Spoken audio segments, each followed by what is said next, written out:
दोस्तों एक बार फिर से हम आपके लिए BSSC CGL 4 form fill up 2025 apply online process की अपडेट लेके आ चुके हैं। किस तरह से आप Bihar fourth graduate level combined competitive examination के लिए 1481 खाली पदों के लिए वेरियस पोस्ट के लिए अपने फॉर्म अप्लाई कर सकते हो। स्टेप बाय स्टेप कंप्लीट जानकारी आपको इस वीडियो में दी जाएगी। लास्ट डेट की अपडेट है, केवल 4 ही दिन शेष रह गए हैं। आप जल्द से जल्द अपना फॉर्म अप्लाई कर ले, कहीं मौका हाथ से छूट न जाए। अंतिम समय में आपको किन किन बातों को ध्यान में रखते हुए अपना फॉर्म फाइनली सबमिट करना होगा। फॉर्म अप्लाई करते समय आपको कोई भी ऐसी गलती या फिर मिस्टेक नहीं करनी होगी जिसको करने से आपका एप्लीकेशन रिजेक्ट हो सकता है। ऑनलाइन आवेदन अंतिम समय में आपको किस प्रकार से करना होगा, कैसे अपना फॉर्म रिजेक्ट होने से बचाना होगा। ऑनलाइन आवेदन करने का आपके पास अंतिम मौका है, तो जल्द से जल्द अपना फॉर्म अप्लाई कर ले। आवेदन करते समय आपको किस प्रकार से अपनी एजुकेशनल क्वालिफिकेशन की डिटेल फिल करनी होगी, किस तरह से आपको अपना रजिस्ट्रेशन करना होगा, लाइव फोटो आपको किस प्रकार से कैप्चर करना होगा, डॉक्यूमेंट सिग्नेचर कैसे और कितने केबी में आपको अपलोड करने होंगे, फीस पेमेंट करते हुए रजिस्ट्रेशन से लेकर प्रिंट तक आपको किस तरह से अपना फॉर्म अप्लाई कर लेना होगा। पूरी जानकारी के लिए आपको ये वीडियो शुरू से लेके एंड तक बिना स्किप किए हुए देखनी होगी। इस वीडियो को कंप्लीटली देखने पर ही आपके सभी सवाल और डाउट क्लियर होंगे। तो चलिए दोस्तों, बिना कोई वक्त गंवाए शुरू करते हैं BSSC CGL 4 फॉर्म फिलअप की पूरी जानकारी। फॉर्म भरने से पहले आपको सबसे पहले हमारी वेबसाइट IND सरकारी नौकरी के पेज पर विजिट करना होगा, जिसका लिंक आपको नीचे description plus first comment box में मिल जाएगा। और हमारे इस पेज पर विजिट करके आप यहां से BSSC CGL 4 का फॉर्म अप्लाई कर सकते हो। बिहार स्टाफ सिलेक्शन कमीशन की ओर से fourth graduate level combined competitive examination के माध्यम से भर्ती हो रही है। 1481 वैकेंसीज है। यहाँ पर आपको पोस्ट दे दी गई है, विभाग दे दिए गए हैं, किस विभाग के अंतर्गत कौन सी पोस्ट निकली है और किस कैटेगरी के लिए कितनी नंबर ऑफ वैकेंसीज है। टोटल वैकेंसीज आप यहाँ से मेल और फीमेल के लिए चेकआउट कर सकते हो। तो वैकेंसीज की कंप्लीट डिटेल चेकआउट करने के बाद सैलरी देख सकते हो। लेवल 5, 6, 7 के अंतर्गत सैलरी है अलग अलग पोस्ट के लिए। लास्ट डेट की अपडेट है, केवल 4 ही दिन शेष रह गए हैं। आप जल्द से जल्द अपना फॉर्म अप्लाई कर ले, अंतिम समय का वेट न करें। आखिरी समय में कोई भी टेक्निकल प्रॉब्लम हो सकती है। तो लास्ट डेट ऑनलाइन करने की 24 सितंबर है। ग्रेजुएशन डिग्री से आप अप्लाई कर सकते हो। अलग अलग पोस्ट के लिए अलग अलग क्वालिफिकेशन यहाँ पर अलग अलग डिसिप्लिन में मांगी गई है। 21 से 37 वर्ष आयु सीमा है। फीस जनरल OBC WS के लिए 540 रुपये है। SC/ST PH फीमेल को 135 रुपये आवेदन शुल्क के रूप में जमा करने होंगे। ऑनलाइन मोड से आप फीस पेमेंट करोगे। प्री एग्जाम मेन एग्जामिनेशन के आधार पे आपका चयन किया जाएगा। ऑनलाइन तरीके से आप अप्लाई कर सकते हो। बिहार जॉब लोकेशन है, ऑल ओवर इंडिया से भारत के सभी राज्यों से आप फॉर्म अप्लाई कर सकते हो।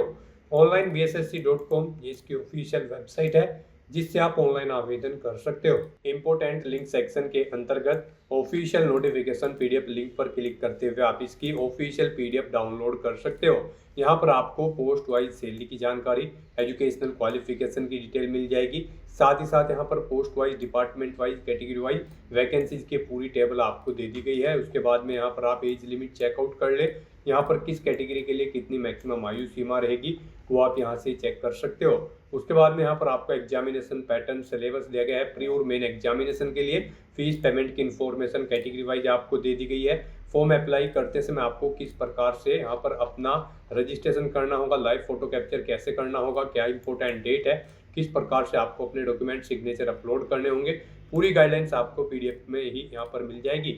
ऑनलाइन आवेदन करने से पहले आपको ये ऑफिशियल एडवर्टाइजमेंट की PDF पूरा रीड आउट करना अनिवार्य है। इसको पूरा हिंदी में रीड आउट करने से आपके सभी सवाल और डाउट क्लियर हो जाएंगे। तो ये PDF रीड आउट करने के बाद में आपको अप्लाई ऑनलाइन के इस लिंक पर क्लिक करना होगा, तो आपके सामने BSSC का ये ऑनलाइन ऑफिशियल पोर्टल ओपन हो जाएगा। गाइड, यहाँ पर अगर आपने पहले से रजिस्ट्रेशन कर रखा है तो आपको लॉगिन की इस लिंक पर क्लिक करना है और लॉगिन करके अपना फॉर्म अप्लाई कर लेना है। लॉगिन करते हुए यहाँ पर आपको अपनी बेसिक डिटेल देनी होगी। यहाँ पर आपको अपना रजिस्ट्रेशन नंबर एंटर करना है, अपना पासवर्ड आपको एंटर करना है, ये कैप्चा कोड आपको यहाँ पर एंटर करना है और फिर आपको लॉगिन की स्टेप पर क्लिक करते हुए अपने डैशबोर्ड में लॉगिन करके अपना फॉर्म अप्लाई कर लेना है। और अगर आप इस भर्ती के लिए फर्स्ट टाइम अप्लाई करने जा रहे हो तो सबसे पहले यहाँ पर आपको अपना रजिस्ट्रेशन करना होगा। उसके लिए आपको रजिस्ट्रेशन का ये लिंक दिया गया है, आप इस पर क्लिक करें, आपके सामने रजिस्ट्रेशन का फॉर्म ओपन हो जाएगा। इसमें आपको अपनी बेसिक डिटेल्स प्रोवाइड करते हुए अपना रजिस्ट्रेशन कंप्लीट कर लेना है। सबसे पहले यहाँ पर गाइज आपको अपना नाम एंटर करना है, उसके बाद यहाँ पर आपको अपना जेंडर सेलेक्ट कर लेना है। फिर यहाँ पर आपसे पूछा गया है कि क्या आप बिहार राज्य के निवासी हैं, अगर हैं तो यस करें, नहीं तो नो ऑप्शन सेलेक्ट करें। यस अगर आप करते हैं तो फिर आपको अपनी कैटेगरी यहाँ पर सेलेक्ट करनी होगी, आप जिस कैटेगरी से बिलोंग करते हैं अपनी कास्ट यहाँ पर आपको सेलेक्ट करनी है। फिर यहाँ पर आपसे पूछा गया है कि क्या आप PWD कैंडिडेट हैं, अगर हैं तो आप यस करेंगे, नहीं है तो नो ऑप्शन सेलेक्ट करेंगे। अगर यस करते हैं तो फिर आपको अपनी डिसेबिलिटी का नेचर सेलेक्ट करना होगा, वो परमानेंट है या फिर टेम्परेरी, और यहाँ पर उसकी परसेंटेज कितनी है वो आपको देनी होगी। यहाँ पर आपसे पूछा गया है कि क्या आपकी डिसेबिलिटी की परसेंटेज 40% से अबव है, अगर है तो आप यस करेंगे और उसकी डिटेल देंगे। और अगर आप यहाँ पर PWD वाले कैंडिडेट नहीं है तो आप नो ऑप्शन सेलेक्ट करें, आगे की डिटेल फिर आपको नहीं देनी होगी। फिर आपसे पूछा गया है कि क्या आप एक सर्विसमैन कैंडिडेट हैं, अगर हैं तो यस करेंगे, नहीं है तो आप नो ऑप्शन सेलेक्ट करेंगे। यस ऑप्शन अगर आप सेलेक्ट करते हैं फिर यहाँ पर आपने कितने दिन सर्विस की है वो डिटेल यहाँ पर आप देंगे। उसके बाद यहाँ पर आपसे पूछा गया कि क्या आप 1 जनवरी 1963 के बाद NCC से विमुक्त होने के बाद बिहार सरकार के अधीन कार्य किया है, अगर किया है तो आप यस करें, नहीं तो नो ऑप्शन सेलेक्ट करें। फिर यहाँ पर आपसे पूछा गया कि क्या आप बिहार सरकार के कर्मचारी हैं जिन्होंने कम से कम 3 साल नियमित एवं रेगुलर सेवा की है, अगर की है तो आप यस करेंगे, नहीं तो नो ऑप्शन सेलेक्ट करेंगे। अगर यहाँ पर आप बिहार सरकार के कर्मचारी हैं और उसके बाद भी आपने जॉब्स के लिए ट्राई किया है तो वो कितनी बार किया है, उसके लिए यहाँ पर आपको ऑप्शन सेलेक्ट कर लेना है, 1 बार, 2 बार, 3 बार या फिर नहीं किया है। उसके बाद यहाँ पर आपको अपना मोबाइल नंबर एंटर करना है, उसे एक बार फिर से एंटर करके कंफर्म कर लेना है। फिर आपको अपनी ईमेल आईडी यहाँ पर एंटर करनी है, उसे भी एक बार फिर से एंटर करके कंफर्म कर लेनी है। अपनी डेट ऑफ बर्थ आपको इस कैलेंडर में से सिलेक्ट करनी है। उसके बाद यहाँ पर आपको ये कैप्चा कोड इस बॉक्स में एंटर करना है और फिर गाइस आपको यहाँ पर सेव एंड कंटिन्यू के इस ऑप्शन पर क्लिक कर देना है। फिर आपने जो यहाँ पर डिटेल प्रोवाइड कराई है, अगर आप इसे एडिट करना चाहते हैं तो आप एडिट के ऑप्शन पर क्लिक करके एडिट कर सकते हैं, नहीं तो यहाँ पर गाइस अब आपको कंफर्म एंड नेक्स्ट के इस ऑप्शन पर क्लिक कर देना है। इस तरह से यहाँ पर आपका रजिस्ट्रेशन सक्सेसफुली कंप्लीट हो चुका है। आपका रजिस्ट्रेशन नंबर और पासवर्ड आपके रजिस्टर्ड मोबाइल नंबर और ईमेल आईडी पर सबमिट कर दिए गए हैं।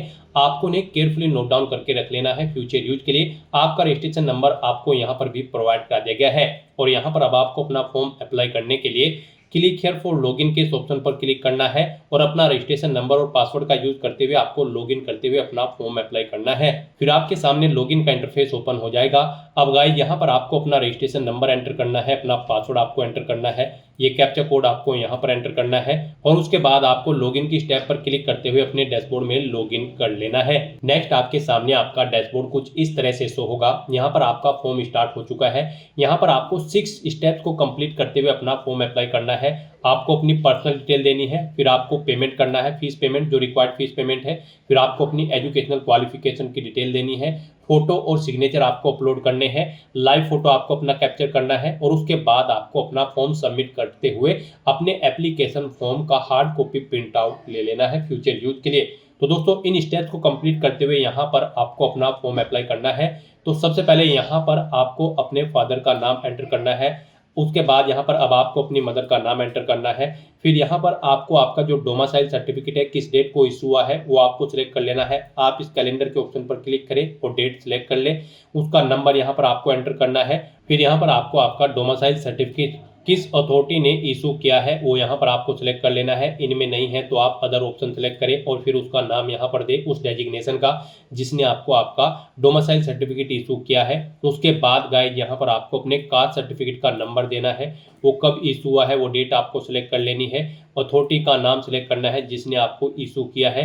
इनमें नहीं है तो आप अदर ऑप्शन सेलेक्ट करें और फिर उस डेजिग्नेशन का नाम यहाँ पर दे। उसके बाद आपको इस पेज को नीचे स्क्रॉल डाउन करना है। यहाँ पर आपको कुछ चीज़ें आपकी ऑटोमेटिकली फिर मिल जाएगी जो आपने रजिस्ट्रेशन टाइम पे प्रोवाइड कराई थी। फिर यहाँ पर आपसे पूछा गया कि क्या आप फ्रीडम फाइटर के आश्रित हैं, अगर हैं तो आप यस करेंगे, नहीं है तो नो ऑप्शन सेलेक्ट करेंगे। अगर यस ऑप्शन आप सेलेक्ट करते हैं तो फिर आपको यहाँ पर फ्रीडम फाइटर सर्टिफिकेट नंबर देना होगा और स्वतंत्रता सेनानी प्रमाण पत्र जारी करने वाले प्राधिकार का नाम सिलेक्ट करना होगा और नहीं है तो सिंपली आप नो ऑप्शन सेलेक्ट करें। फिर आप अपनी नेशनलिटी यहाँ पर सिलेक्ट करें। उसके बाद आपसे पूछा गया कि क्या आपके पास आधार कार्ड है, अगर है तो आप यस करें और उसका नंबर दें, नहीं है तो नो ऑप्शन सेलेक्ट करें।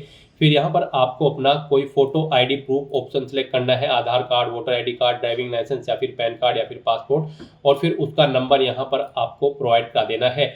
फिर आपसे पूछा गया है आपकी बॉडी पर कहीं कोई कट या तिल का निशान है, अगर है तो पहले इसका नाम यहाँ पर आप दें, नहीं है तो नो मार्क एंटर कर दे। फिर आपसे पूछा गया कि क्या आपको कभी किसी प्रतियोगिता परीक्षा यूपीएससी, राज्य आयोग या फिर अन्य आयोग से वंचित किया गया है। अगर किया गया है तो आप यस करेंगे और फिर आयोग या फिर उस संस्था का नाम देंगे। कब से कब तक किया गया है वो यहाँ पर आप डेट सेलेक्ट करेंगे। नहीं किया गया है तो आप नो ऑप्शन सेलेक्ट करेंगे। उसके बाद गाइज यहाँ पर आपको अपना कोरोस्पोंडेंस एड्रेस एंटर करना है। फिर आपको अपना परमानेंट एड्रेस यहाँ पर एंटर कर देना है। और अगर आपका परमानेंट एड्रेस आपके कोरोस्पोंडेंस एड्रेस के अकॉर्डिंग सेम है तो आप इस चेकबॉक्स को ओके कर देंगे। ऑटोमेटिकली आपका परमानेंट एड्रेस आपके कोरोस्पोंडेंस एड्रेस के अकॉर्डिंग फिल हो जाएगा। और उसके बाद फिर यहाँ पर आपको सबमिट के ऑप्शन पर क्लिक कर देना है। फिर यहाँ पर आपको आपकी पर्सनल डिटेल का पूरा प्रीव्यू शो कर दिया गया है। आपको सभी डिटेल्स केयरफुली चेकआउट करनी है। पेज को नीचे स्क्रॉल डाउन करना है और यहाँ पर गाइज अब आपको प्रोसीड फॉर पेमेंट के इस ऑप्शन पर क्लिक कर देना है। नेक्स्ट आपके सामने कुछ इस तरह से इंटरफेस शो होगा। अब यहाँ पर आपको अपना फीस पेमेंट करना है। आपको आपकी कैटेगरी के अकॉर्डिंग यहाँ पर एप्लीकेशन फीस का अमाउंट शो कर दिया जाएगा। अब यहाँ पर आप SBI या फिर ICI के इन किसी भी ऑप्शन को क्लिक करते हुए अपना फीस पेमेंट कर सकते हो। फीस पेमेंट करने के लिए अब यहाँ पर आपको प्रोसेस ऑनलाइन पेमेंट के इस ऑप्शन पर क्लिक करना है। अब आपके सामने फीस पेमेंट का इंटरफेस ओपन हो चुका है। यहाँ पर आप ऑनलाइन मोड में debit card, credit card, net banking या फिर UPI के माध्यम से आप अपना फीस पेमेंट कर सकते हो। UPI यहाँ पर आपके लिए सबसे बेस्ट ऑप्शन रहेगा। आप UPI के इस ऑप्शन पर क्लिक करें। अपनी UPI ID के थ्रू अगर आप फीस पेमेंट करना चाहते हैं तो यहाँ पर आप एंटर UPI ID के इस ऑप्शन पर क्लिक करें। अपनी UPI ID यहाँ पर एंटर करें और फिर वैलिडेट UPI ID के इस ऑप्शन पर क्लिक करते हुए अपना फीस पेमेंट कर दें। या फिर आपको यहाँ पर एक और ऑप्शन दिया गया है UPI QR, आप इस ऑप्शन पर क्लिक करें।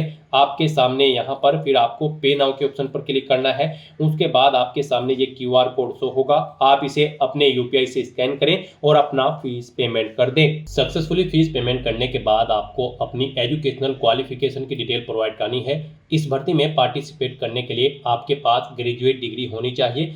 गाइस यहाँ पर अगर आप असिस्टेंट ब्रांच ऑफिसर की पोस्ट के लिए अप्लाई करने जा रहे हैं तो फिर आपके पास ग्रेजुएट डिग्री होनी चाहिए किसी वेल रिकॉग्नाइज्ड यूनिवर्सिटी से। और अगर आप प्लानिंग असिस्टेंट की पोस्ट के लिए भी अप्लाई कर रहे हैं तो भी आपके पास ग्रेजुएट डिग्री होनी चाहिए। और बाकी सब पोस्ट के लिए यहाँ पर आपके पास ग्रेजुएट डिग्री रिलेटेड सब्जेक्ट के अंतर्गत होनी चाहिए। तो यहाँ पर अब आपको अपनी क्वालिफिकेशन की डिटेल प्रोवाइड करनी है। सबसे पहले यहाँ पर आपको अपनी 10वीं क्लास की डिटेल देनी है। फिर यहाँ पर आपको 10वीं की क्लास की डिटेल प्रोवाइड करते हुए सब्जेक्ट एंटर करने हैं। जो सब्जेक्ट आपके पास 10वीं क्लास में थे, बोर्ड का नाम देना है जिस बोर्ड से आपने अपनी 10वीं क्लास पास आउट की है, टोटल कितने मार्क्स थे वो आपको एंटर करने हैं, इनमें से कितने मार्क्स आपने ऑब्टेन किए हैं वो आपको एंटर करने हैं। फिर इनके अकॉर्डिंग आपकी परसेंटेज यहाँ पर कैलकुलेट करके आपको शो कर दी जाएगी।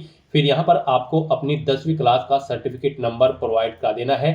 यहाँ पर आपको अपनी 10वीं क्लास का सर्टिफिकेट नंबर देना है। वो कब इशू हुआ था वो डेट यहाँ पर आपको सिलेक्ट कर लेनी है। उसके बाद ऐसे ही आपको अपनी 12वीं क्लास की डिटेल देनी है। इसमें भी पहले आप सब्जेक्ट एंटर करें, बोर्ड का नाम दें और फिर टोटल मार्क्स प्रोवाइड कराएं, कितने ऑब्टेन किए हैं वो आप एंटर करें। परसेंटेज यहाँ पर आपकी इनके अकॉर्डिंग कैलकुलेट करके आपको शो कर दी जाएगी। उसके बाद यहाँ पर आपको अपनी 12वीं क्लास का सर्टिफिकेट नंबर देना है, इशूइंग डेट देनी है, कब आपको वो इशू हुआ था वो यहाँ पर आपको इस कैलेंडर पर क्लिक करते हुए सिलेक्ट कर लेनी है। फिर आपको यहाँ पर अपनी ग्रेजुएशन के सब्जेक्ट एंटर करने हैं, यूनिवर्सिटी का नाम देना है, टोटल कितने मार्क्स थे वो आपको एंटर करने हैं, कितने ऑब्टेन किए हैं वो आपको एंटर करने हैं। फिर यहाँ पर आपको इनकी परसेंटेज कैलकुलेट करके आपको शो कर दी जाएगी इन मार्क्स के अकॉर्डिंग। फिर यहाँ पर आपको अपनी ग्रेजुएशन का सर्टिफिकेट नंबर या फिर मार्कशीट नंबर प्रोवाइड करना है, कब वो आपको इशू हुआ है वो डेट यहाँ पर आपको इस कैलेंडर के ऑप्शन पर क्लिक करते हुए सिलेक्ट कर लेनी है। इस तरह से यहाँ पर आपको अपनी क्वालिफिकेशन की डिटेल प्रोवाइड कर देनी है और फिर गाइज आपको यहाँ पर सबमिट के ऑप्शन पर क्लिक कर देना है। नेक्स्ट यहाँ पर आपको अपना फोटो और सिग्नेचर अपलोड करने हैं। गाइज यहाँ पर आपका जो पासपोर्ट साइज फोटो होगा वो 20 KB से 50 KB के बीच में होना चाहिए और उसकी विड्थ यहाँ पर 200 पिक्सल और हाइट 230 पिक्सल होनी चाहिए। तो यहाँ पर आपको ब्राउज के ऑप्शन पर क्लिक करना है, फाइल को सिलेक्ट करना है और अपना फोटो अपलोड कर देना है। और उसके बाद गाइज यहाँ पर आपको अपने सिग्नेचर अपलोड करने हैं। सिग्नेचर यहाँ पर आपको इंग्लिश और हिंदी दोनों लैंग्वेजेस में अपलोड करने होंगे। तो यहाँ पर अपने सिग्नेचर अपलोड करने के लिए भी आपको गाइडलाइन दी गई है। यहाँ पर आपके जो सिग्नेचर होंगे वो 10 KB से 20 KB के बीच में होने चाहिए और उनकी जो विड्थ है वो 200 पिक्सल और हाइट यहाँ पर 60 पिक्सल होनी चाहिए। उसके लिए भी आपको ब्राउज के ऑप्शन पर क्लिक करना है, फाइल को सिलेक्ट कर लेना है और हिंदी और इंग्लिश दोनों लैंग्वेजेस में आपको अपने सिग्नेचर यहाँ पर अपलोड कर देने हैं। आपके ये सिग्नेचर JPG फॉर्मेट में होने चाहिए। तो यहाँ पर अब अपने फोटो और सिग्नेचर अपलोड करने के बाद फिर आपको सबमिट के इस ऑप्शन पर क्लिक कर देना है। नेक्स्ट यहाँ पर आपको अपना लाइव फोटो कैप्चर करना है। उसके लिए यहाँ पर आपको टेक फोटो के इस ऑप्शन पर क्लिक करना है और अपना लाइव फोटो यहाँ पर कैप्चर कर देना है। फोटो कैप्चर करते हुए आपको कुछ चीज़ों का ध्यान रखना होगा, जैसे कि जहां पर आप अपना लाइव फोटो कैप्चर कर रहे हैं वहां पर प्रॉपर वे में आपकी रोशनी होनी चाहिए और वो प्लेस आपका नीट एंड क्लीन होना चाहिए। तो यहाँ पर आपको अपना लाइव फोटो कैप्चर करने के बाद फिर सबमिट के इस ऑप्शन पर क्लिक कर देना है। लाइव फोटो कैप्चर करने के बाद आपको डिक्लेरेशन सेक्शन में इस चेकबॉक्स को ओके करना है और उसके बाद फिर गाइज आपको फाइनल सबमिट के इस ऑप्शन पर क्लिक करके अपना फॉर्म सबमिट कर देना है। इस तरह से यहाँ पर आपका एप्लीकेशन फॉर्म सक्सेसफुली सबमिट हो चुका है। आप प्रिंट पेमेंट स्लिप के ऑप्शन पर क्लिक करके अपनी फीस पेमेंट का एक हार्ड कॉपी प्रिंट आउट ले सकते हो और प्रिंट एप्लीकेशन स्लिप की स्टेप पर क्लिक करके आप अपने एप्लीकेशन फॉर्म का एक हार्ड कॉपी प्रिंट आउट ले सकते हो फ्यूचर यूज के लिए, फ्यूचर रेफरेंस के लिए। तो दोस्तों ऐसे आप Bihar staff selection commission 4th graduate level combined competitive examination 2025 के लिए अपने फॉर्म अप्लाई कर सकते हो बिना कोई मिस्टेक किए हुए। आज की इस वीडियो में बस इतना ही। आई होप ये वीडियो आपको पसंद आई होगी। अगर पसंद आई हो तो इसे लाइक और शेयर करें, चैनल पर नए हो तो इसे सब्सक्राइब कर लें। Thanks for watching.